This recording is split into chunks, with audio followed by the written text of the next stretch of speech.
Sir जिस दिन election हो रहा है बीजेपी बड़ा बढ़त दिखाई दे रही है, कैसे देखते हैं? सबसे पहले तो भारतीय जनता पार्टी के लोगों को जीत मिली है, उन्हें बधाई, और आशा करता हूं कि जो जनादेश दिल्ली की जनता ने उन्हें दिया है उसकी वो प्रतिपूर्ति करेंगे।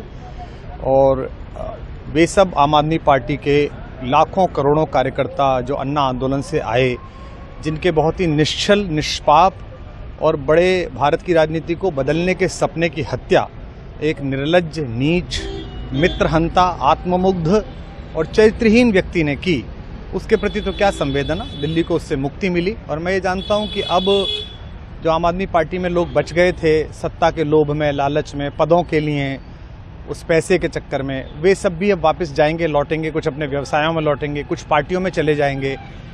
और पतन यहाँ से प्रारंभ हुआ है उन लोगों का।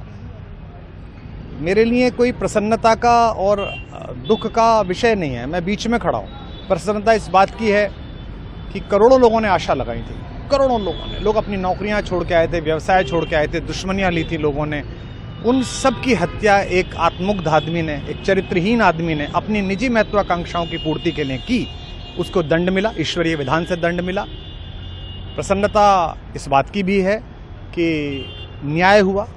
आज जब कहना नहीं चाहिए, लेकिन आज टीवी पर जब जंगपुरा का निर्णय आया और सामने दिखाई दिया कि मनीष हार गया, तो सदा तटस्थ रहने वाली और राजनीति से विरत रहने वाली मेरी पत्नी जो है, उसकी आंख में आंसू आ गए, वो रोने लगी। क्योंकि उसी से उसने कहा था कि अभी तो है ताकत, और उसने कहा था भैया ताकत सदा तो नहीं रहती।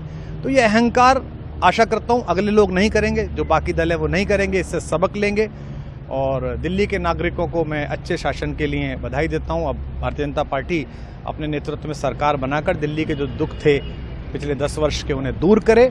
और आम आदमी पार्टी के समस्त कार्यकर्ताओं को कहता हूं कि आपने जिस किसी भी लोभ लालच में, सब कुछ जानते हुए एक ऐसे व्यक्ति के समर्थन में काम किया जिसने अपने मित्रों की पीठ में झुरा घोंपा, गुरु को धोखा दिया, अपने साथ कंधे से कंधा मिला के लड़ने वाली महिलाओं को अपने घर लाके पिटवाया, अपनी निजी सुख और साधन के लिए जनता का पैसा खर्च किया, अब उससे आशा लगानी छोड़ें, अब बाहर निकलें, अपना अपना जीवन देखें।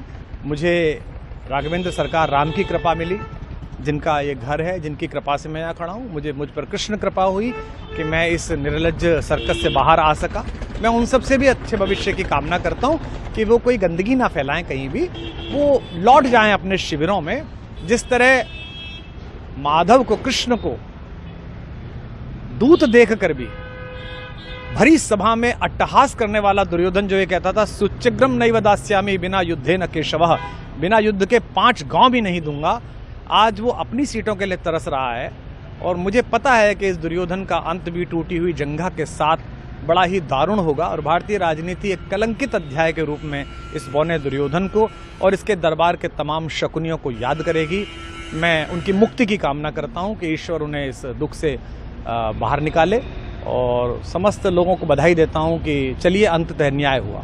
सर बात करें दिल्ली के चुनाव या यूपी के उपचुनाव मिर्जापुर को लेकर, चुनाव आयोग पर तमाम तरह के आरोप लगाए जा रहे हैं। अखिलेश यादव ने कल कहा कि वहाँ उपचुनाव में मिलकर, ये राजनीतिक विषय है, इस पर मैं राजनीतिक कार्यकर्ता नहीं हूँ, तो इस पर मेरी टिप्पणी शोभनीय नहीं है। वो आपस में सब जाने। लेकिन दिल्ली के चुनावों को लेकर एक मिश्रित प्रतिक्रिया है। दुख है कि अन्ना आंदोलन से एक ऊर्जा जो पैदा हुई थी, जिससे देश में एक सकारात्मक बदलाव हो सकता था, एक वैकल्पिक राजनीति हो सकती थी, उसकी हत्या एक अहंकारी आदमी ने, एक आत्ममुग्ध और असुरक्षित आदमी ने कर दी।